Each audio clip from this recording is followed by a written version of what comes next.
Bristol TV, a televisão das jovens que conhece muito bem a história de Portugal. Bonjour Bristol Télé, ravi d'être avec vous aujourd'hui. À Bristol TV, j'adore le Blaze parce que c'est la ville où s'est créé Portichet et Massive Attack et ça c'est hyper stylé. Salut à tous, c'est Grand Corps Malade et toute l'équipe du film Patient pour Bristol TV. Merci pour l'accueil, merci aux lycéens. Alors, j'ai une petite dédicace de la part de Daniel Prévost, que vous connaissez tous bien évidemment. Et je vous souhaite bon courage et quel bel espoir vous avez. Quel bel espoir en l'avenir, bien sûr, pour votre chaîne. Salut!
Super-héros.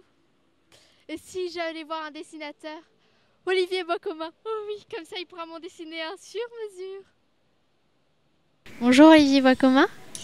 Alors vous faites un lycée d'art graphique, puis vous intégrez les beaux-arts. Donc j'imagine que vous n'êtes pas retrouvé dans ce métier par hasard. Est-ce que c'est une passion qui est née très jeune chez vous, le dessin? Alors j'ai toujours dessiné en fait. Tout le monde dessine, tous les enfants dessinent. Et après il y en a qui continuent et d'autres qui arrêtent. Moi j'ai continué et en fait vers les 12 ans je savais que je voulais vraiment vivre du dessin. Et au début pour moi la BD c'était une abstraction. Enfin je considérais pas ça comme un métier. J'imaginais pas faire de la BD comme un métier. Donc du coup je me suis dirigé plutôt naturellement vers l'illustration, le graphisme et la publicité. Voilà, j'y suis venu plus tard en fait. Dans la conception d'une bande dessinée, il y a plusieurs branches de métiers qui s'organisent, notamment le scénariste et le dessinateur. Comment s'organise la collaboration entre les deux? Alors, il n'y a pas forcément de collaboration. On peut être auteur complet, c'est ce qui m'arrive parfois, de travailler de l'histoire jusqu'à la concrétisation par le dessin de l'histoire. Ou alors une collaboration effectivement avec un scénariste. Tout est possible, ça peut même être avec plusieurs scénaristes. Ça a été le cas aussi sur une série sur laquelle j'ai travaillé, où c'était deux scénaristes, Jean-David Morvan et Joanne Sfar, qui collaboraient sur le scénario et je passais après l'étape du dessin. En fait, il n'y a pas vraiment de règles. Il y a plusieurs approches sur l'élaboration d'une histoire et la mise en place d'un projet. Tout est possible en fait. Et est-ce que vous préférez du coup être le dessinateur, le scénariste, le coloriste, ou vous n'avez pas de préférence? Alors j'aime bien tous les pans, c'est-à-dire que l'écriture me plaît beaucoup, l'étape du storyboard, le crayonné, mise en couleur, parce que même dans le dessin, il y a plusieurs postes qui peuvent d'ailleurs se scinder aussi, ça se fait de plus en plus. Il y a aujourd'hui des coloristes, des storyboarders, des encreurs, ça se fait beaucoup dans la BD, des studios en fait, où plusieurs personnes travaillent sur un même dessin. Donc moi j'aime un peu tous ces postes, j'aime travailler mes projets, j'aime bosser tout seul, c'est quelque chose sur lequel j'ai besoin de revenir régulièrement, mais j'aime aussi beaucoup les collaborations avec un scénariste, parce que ça m'emmène dans des directions dans lesquelles j'aurais pas été tout seul. Vous faites du dessin, c'est pas très loin du cinéma, est-ce que vous verriez un jour par exemple réaliser un film d'animation? Alors, je ne suis pas sûr que ce soit l'animation qui me botterait si je devais réaliser quelque chose, mais ouais, c'est un support qui est bien évidemment très intéressant pour un auteur de BD. L'approche, parce qu'il y a quand même malgré tout des différences. On fait le même métier, on raconte des histoires, mais c'est pas le même support. Et si on a des mécaniques narratives communes, il y a quand même de grosses différences sur la manière de traiter tout ça pour pouvoir arriver à quelque chose d'abouti et de terminer qu'on peut présenter à un public ou à un lectorat. Justement, vous parlez de présenter au public. Qu'est-ce que vous ressentez une fois que votre œuvre, vous avez passé des mois dessus, elle est imprimée, vous l'avez dans les mains, qu'est-ce que vous ressentez? Des nœuds dans le ventre, je crois. C'est un mélange d'excitation et de crainte. On a hâte de savoir comment l'album va être reçu. Aujourd'hui, vous êtes à Cannes pour les rencontres cinématographiques de Cannes. Vous faites partie du jury. Est-ce que vous, bien sûr vous ne concourez pas, mais pour vous, est-ce que le drame est soluble dans la comédie? Soluble, je sais pas. Oui, ça doit être, tout est possible, je pense. Et moi, il y a quelque chose qui m'intéresse dans la dualité depuis toujours, de toute façon. Donc, associer drame et comédie, je pense que des opposés comme ça, mis ensemble dans une même histoire, peuvent permettre de mettre l'un de mettre l'autre en valeur et inversement. Donc, je trouve que c'est intéressant de les opposer. Et après, est-ce qu'il est soluble? Bien sûr, ouais, je pense que le drame peut être soluble dans la comédie. Ouais. Certains films l'ont prouvé.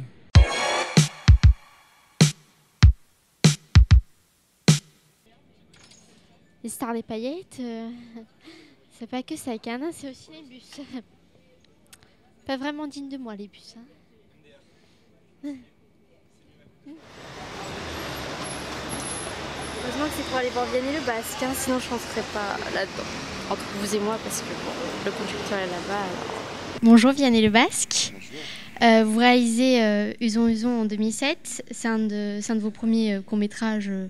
Voilà, j'imagine que vous en avez fait avant en tant qu'adolescent. Ce court-métrage a reçu un prix. Je me demande comment est-ce qu'on vit cet engouement pour un métrage alors qu'on est tout jeune réalisateur.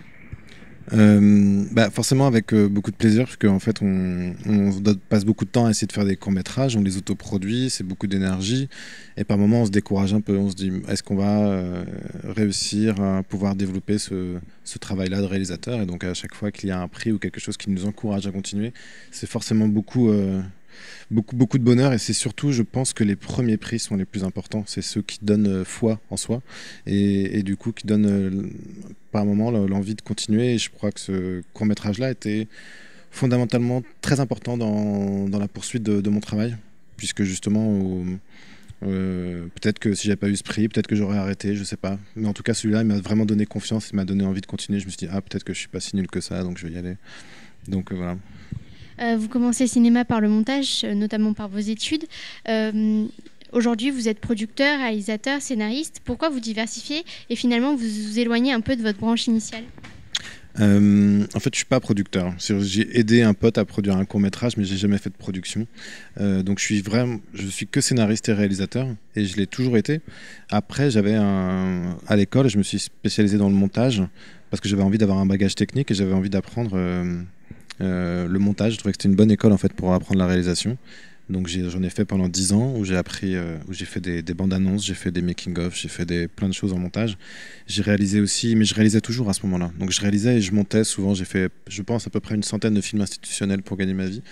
Et à l'intérieur de ces films institutionnels, d'ailleurs, c'était assez marrant parce que j'apprenais la direction d'acteur aussi, puisque en fait, on faisait des fictions dans des entreprises. Donc il faut faire jouer des gens qui ne sont pas comédiens. Et c'était une très bonne école pour la direction d'acteur. Mais en gros, je ne pense pas à me diversifier. Je pense que je reste justement, je sais que je reste sur le travail de scénariste et réalisateur. Et le montage, maintenant, je le délègue à quelqu'un. Mais je ne le délègue pas, puisque en fait, je suis là quasiment tous les jours. Mais ce n'est pas moi qui suis sur la machine. Vous parlez de direction d'acteur. Et justement, comment est-ce que vous conseillez aux jeunes qui seront plus tard réalisateurs, qui étaient ici pour la masterclass, de diriger leurs acteurs connus ou moins connus?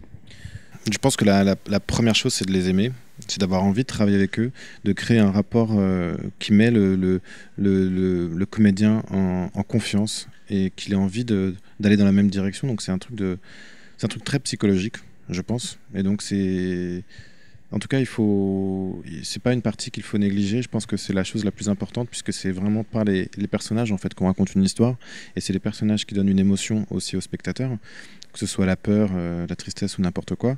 Et donc du coup, en fait, il faut vraiment essayer de faire corps un peu avec l'ensemble du casting et passer beaucoup de temps sur ça. En tout cas, c'est une partie qui est essentielle et il faut jamais la négliger, quoi. Dans Les Petits Princes, vous parlez de persister. Est-ce que c'est un message que vous voulez divulguer aux jeunes d'aujourd'hui? Ouais, je pense que en fait, je me suis jamais trop rendu compte en fait du message de ce film avant de le terminer. Et en fait, tout s'est fait complètement naturellement. Je voulais que ça se termine comme ça, je voulais dire ça. Donc en fait, c'est quelque chose d'assez marrant. L'écriture, c'est que quand on commence à parler de soi, fondamentalement, sans trop s'en rendre compte par moment, en fait, on ne se rend pas compte qu'on parle de soi, justement. Mais quand on essaie de vraiment aimer son récit, on va forcément faire une succession de choix qui vont nous amener sur une histoire personnelle et sur un message. Et ce message, en fait, j'en suis très, très content, puisque effectivement, et c'est un message, et il épouse aussi le fait de faire un film, le fait d'avoir énormément de difficultés et d'obstacles pour faire un film. Et donc, c'est quelque chose, toute entreprise et toute passion, j'ai envie de l'encourager, quel que soit l'âge de la personne. Donc, d'autant plus pour la jeunesse. Mais de manière générale, oui, j'essaye, et même dans mon travail aujourd'hui, j'essaie vraiment de partager avec tous ceux qui ont l'ambition de faire quelque chose. Je suis vraiment pour encourager ça. Donc, je suis content que le film puisse transmettre ça. Vous avez dit, par exemple, que quand on fait un film, finalement, on parle de soi. Est-ce qu'inconsciemment, ce film, le message inconscient que vous avez donné de persister, ça n'aurait pas été quelque chose que vous auriez aimé qu'on vous dise plus quand vous étiez adolescent ? Peut-être, mais ouais, sans doute. J'ai jamais trop réfléchi à ça, mais peut-être inconsciemment. En tout cas, c'est un truc que j'avais envie de transmettre moi. Et après, j'ai la sensation que ce film, de manière générale, je m'en suis pas trop rendu compte en le faisant, mais il y avait un côté un peu thérapie, en fait, personnelle. Comme je voulais être footballeur, je me suis blessé. J'ai l'impression qu'en fait, j'ai réalisé un petit peu cet acte-là à travers ce film-là. Surtout que j'apparais à la fin, au moment où je rentre sur le terrain en plus. Donc, je me suis dit, mais en fait, si tu as fait ça, c'était juste parce que tu as échoué à 16 ans pour devenir footballeur et tu as dû faire un film pour y arriver, en fait. Finalement, en faisant un film, on apprend à se connaître nous-mêmes ? Ouais, si on s'analyse bien, oui. Mais moi, je pense que si on veut connaître quelqu'un... Alors, je dis pas que c'est... mais j'ai entendu une phrase une fois que je trouvais très cool sur Fellini, et c'était si on veut apprendre à connaître Fellini, il faut faire une synthèse des 1000 personnages qu'il a mis en scène. Et je trouve que c'est assez beau, l'idée que, en tout cas pour me connaître moi, si je dois analyser, j'apprends des choses sur moi sur mon inconscient, pourquoi je fais certaines choses, pourquoi est-ce que j'ai fait des films avec des adolescents, j'y ai jamais réfléchi à ça. Et finalement, j'en ai fait quand même, maintenant avec la série, j'ai fait 7h30 de fiction avec des ados, donc je dis, pourquoi ? Et donc, ça me lance sur des pistes avec mon psy. Non, j'ai pas de psy, mais j'y penserai à creuser cette question-là. Aujourd'hui, vous êtes ici à Cannes pour les rencontres cinématographiques. Le thème, c'est le drame est-il soluble dans la comédie ? Est-ce que pour vous, le drame est soluble dans la comédie ? Pour moi, il doit être à l'intérieur c'est plutôt la comédie qui doit être à l'intérieur du drame. En fait, j'essaye de mélanger tout le temps les deux, parce qu'une comédie sans drame, ça m'ennuie, et un drame sans comédie, ça m'ennuie aussi. Et donc, j'essaye de faire en tout cas des histoires où on peut avoir l'occasion de pleurer, de rire dans la même. Et je trouve que c'est important d'avoir un message de fond et une dramaturgie forte. Et la comédie vient justement désamorcer, et c'est une façon d'appréhender des sujets difficiles. Et du coup, je trouve que c'est intéressant. Mais quand il n'y a pas suffisamment de fond, je trouve que c'est un peu ennuyeux. Donc pour moi, il doit être soluble dans la comédie. Oh tiens, c'est Noël. J'irais bien faire ma liste de cadeaux, moi. Ou alors non. Je vais au Brésil avec Patrick Mille. Oui. Bonjour Patrick Mille. Alors, vous êtes né au Portugal. Puis vous arrivez en France, vous êtes mis dans une école spécialisée, donc vos camarades sont des gens du voyage, des étrangers. Est-ce que cette diversité a un impact sur vos œuvres ? Oui, enfin sûrement. Je pense que les gens qu'on rencontre, et surtout les premières années d'école, de primaire, suivant les classes où on est, peuvent influencer et donner une vision de la vie différente. Donc, comme je l'ai dit, vous êtes né au Portugal. Vous êtes né en 1970. À cette époque-là, il y a la PIDE au Portugal, donc une police politique qui, entre autres, censure les artistes. Est-ce que, du coup, par héritage et en connaissance de cause, vous n'essayez pas de dépasser les tabous à travers vos œuvres? Je ne sais pas si c'est à cause de la PIDE. En tout cas, c'est la première fois qu'on me parle de la PIDE. Je ne sais pas si c'est ça. Moi, j'étais petit, donc j'ai vécu effectivement sous Salazar, avant la Révolution au Portugal, puisque je suis arrivé en France en 60, juste avant la Révolution. Et donc, je ne sais pas si c'est ça. En tout cas, d'avoir eu des amis de mes parents qui étaient en prison, qui se battaient contre le régime, qui étaient surveillés, c'est sûr que ça donne une sorte d'attention sur les choses qui sont sur des États un peu dictatoriaux ou populistes ou des choses comme ça. Vous avez réalisé Mauvaise fille, donc tiré d'un livre de Justine Lévy, qui est votre femme. Comment en vient-on à refaire, à réadapter au cinéma un livre de sa femme?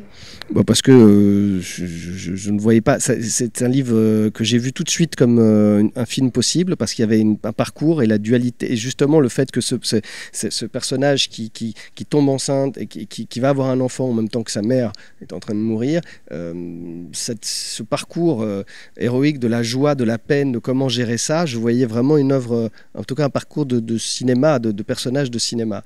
Et du coup, ce livre m'a parlé, et j'ai essayé pour un premier film de parler de choses proches de moi, intimes, parce que je voulais pas partir dans autre chose. J'avais besoin peut-être de m'accrocher à un certain réalisme et quelque chose de connu pour aborder le cinéma comme réalisateur la première fois. En 2017 va sortir Going to Brazil, le film qu'on vient voir. Ce film a déjà été nommé au Festival d'Angoulême. Aujourd'hui, vous venez le présenter à Cannes aux rencontres cinématographiques. Prochaine étape, revenir à Cannes en mai pour le festival? Ouais, oui, mais alors il faudrait que je fasse un film avant. Et alors là, je ne sais pas comment. Sinon, je prends un appareil, un Canon, et puis on va faire quelque chose entre nous et on peut le faire. Mais là, c'est compliqué. J'adorerais un jour avoir l'honneur, la chance d'être sélectionné, pourquoi pas en sélection officielle au Festival de Cannes, peut-être, j'espère, pour le prochain film. Mais en mai prochain, ça me semble compliqué. La mer, on aurait presque envie de plonger dedans, pour avoir une belle pneumonie et un grand corps malade.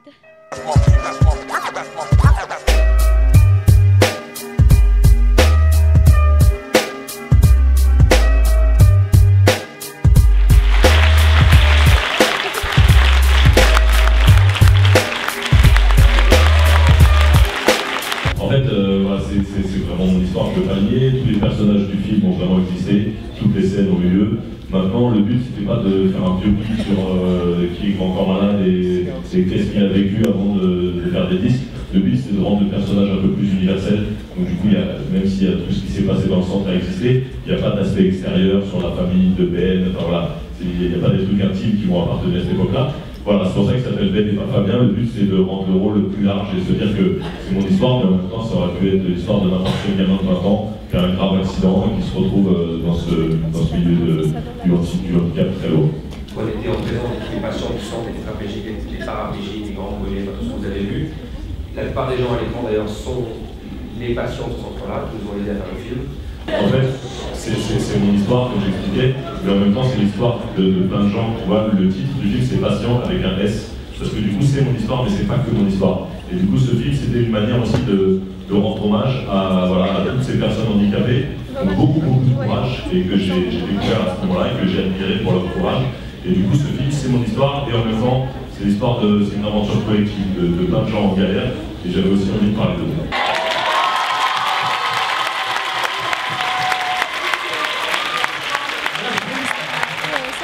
Je suis super contente de venir à Cannes et de présenter le film Patient. C'était une super salle, on a eu un très bel accueil et ça fait du bien de voir des gens dynamiques.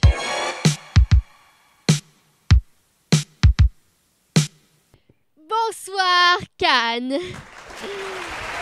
Merci pour ce tonnerre d'applaudissements. Vous pouvez aussi applaudir, mais un peu moins fort, Nathalie Portman qui remporte la palme du glamour pour son rôle dans Jackie, de Pablo Larraín. Oh, heureusement que c'est fini là, parce que moi j'ai froid, j'ai pas que ça à faire. Je suis une star, ok? Viens me chercher là ou Ah bon, vous prenez le micro? Possible.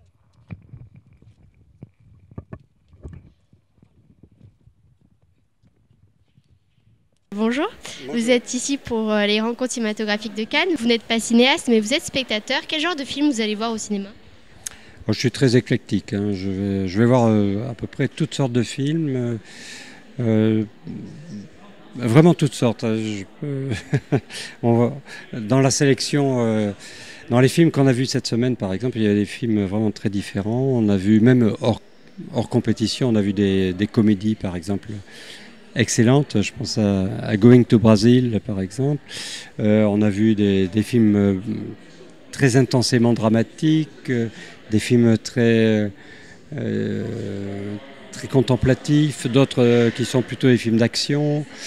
Moi, ce que je cherche, c'est une écriture, une voix particulière, quelque chose que le réalisateur arrive à mettre en forme pour entraîner le spectateur à sa suite. J'ai envie d'être entraîné, d'être happé par une histoire ou par une vision du monde, et puis et pendant 2 heures d'être complètement présent dans cette vision. Et ça peut être des films vraiment très très différents. C'est une expérience formidable pour moi, parce que c'est un monde tellement différent du mien, de celui de la littérature, que j'ai toujours un grand plaisir à être dans le milieu du cinéma. J'adore le cinéma, évidemment. Le temps passe vite. Nous sommes déjà à l'heure de la remise des prix, de la clôture de ces 29e rencontres du Festival de Cannes. Un bilan rapide, oui, puisqu'on a déjà quelques chiffres. Aurélie m'a donné un certain nombre de chiffres. Voilà, les gens ont dépassé 10 000, et comme cette soirée n'est pas comptée, ni les soirées de demain, je pense qu'on dépassera les 11 000 spectateurs. Voilà, c'est quand même pas mal en 5 jours. On a fait 107 séances, on a présenté 58 longs métrages, 19 équipes de films sont venues présenter leurs films. On avait 19 films aussi en avant-première. Cannes, c'est la ville des rencontres, et en particulier des rencontres culturelles. Et la culture, la rencontre culturelle, elle est plus que jamais nécessaire dans un univers où il y a nécessité de réaffirmer certaines valeurs et nécessité parallèlement de s'ouvrir à d'autres. Le prix du public des 29e rencontres cinématographiques de Cannes est attribué à Lion de Gashmels. Vous avez vu France, de François Ozon récemment, le producteur et réalisateur Jacques Hoffman, l'acteur, réalisateur, scénariste, metteur en scène, Robert Hossein. Dans le meilleur scénario, Tempête de sable de Élie Sester. Nous avons souhaité exceptionnellement cette année remettre un prix d'interprétation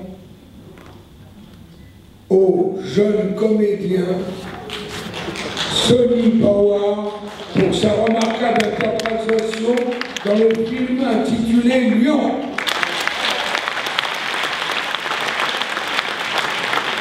Le Grand Prix est attribué à Citoyen d'honneur.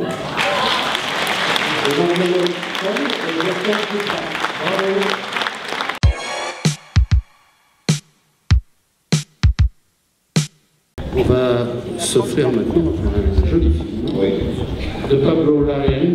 Je sais pas l'espagnol les moyens. Pablo Larraín, oui.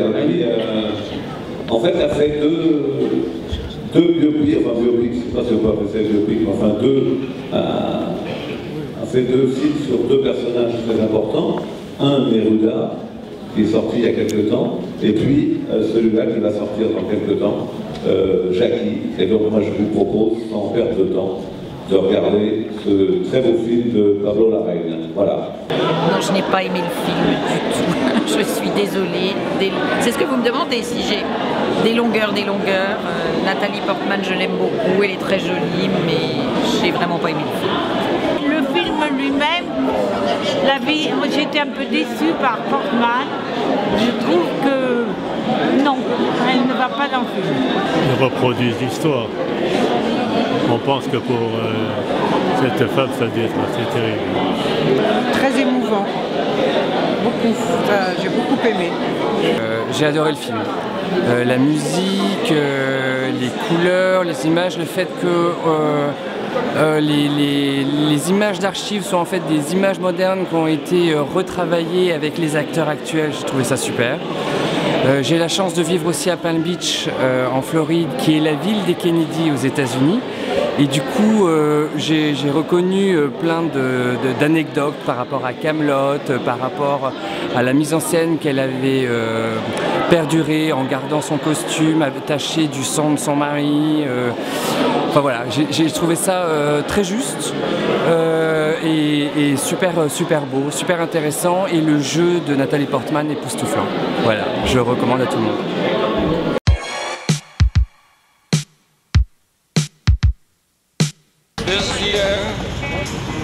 Beautiful friend,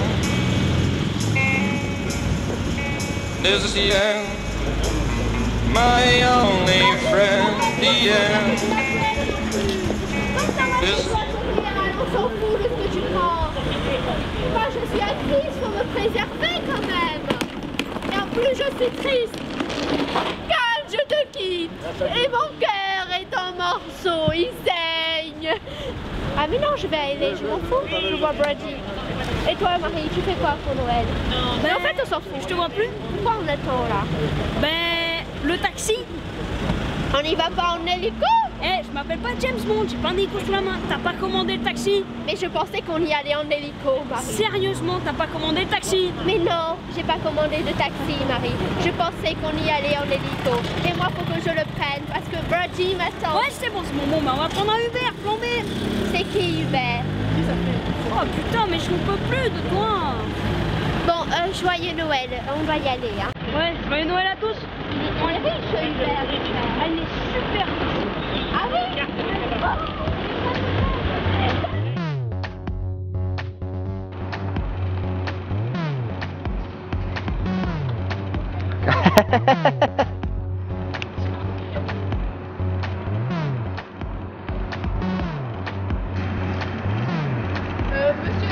J'ai dit entre les deux, Anne, ça fait 10 minutes, hein.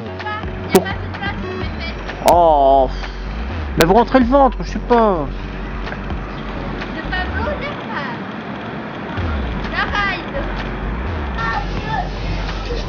Et un grand cœur malade. Un grand cœur, bah oui. Bien sûr, oui. Et je sais plus du tout les paroles. Ce n'est pas grave. Je m'en veux pas. Hello? It's me. J'arrête parce que là, il n'y a pas parce que c'est pas cool. Là, par contre, tu me parles. J'ai mon...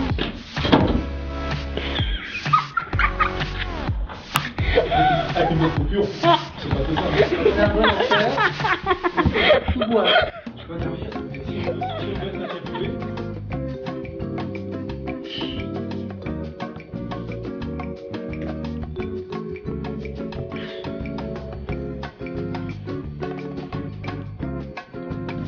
L'instant. Ah, pardon.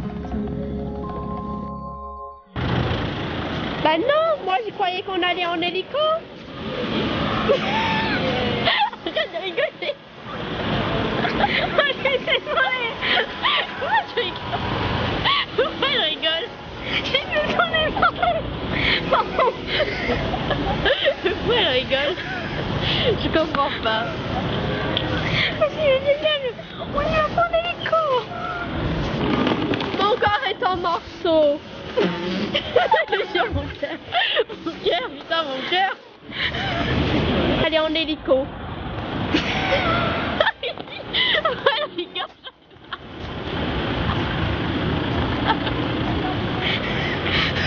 Faut plus que je dise hélico. Je vous fais un spectacle toutes les deux, hein, sur scène. Hein. Non, je pensais qu'on y allait en hélicoptère. Ouais, rigole. Le mais non, il était magique. Bon, joyeux Noël quand même, les pigeons. Ouais, allez. On y va, Marie, pour la tournée.